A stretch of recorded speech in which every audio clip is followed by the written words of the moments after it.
addition and subtraction are inverse operations of each other.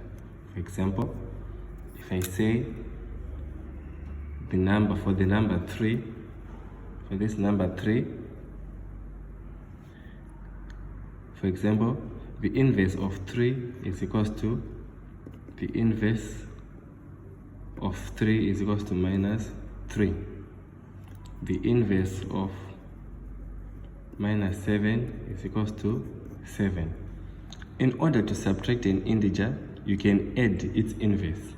For example, 2 minus 6 is the same as saying add the inverse of 6 to 2, which if you draw a number line will come out something like this: 1, 2, 3, 1, 2, 3, 4, 5. Put my 0 here, 1, 2, 3, show that it's continuous, minus 1, minus 2, minus 3, minus 4, minus 5.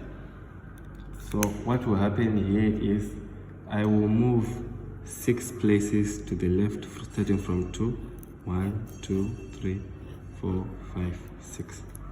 So 2 minus 6. So 2 minus 6, which is the same as saying add the inverse of 6 to 2, is equals to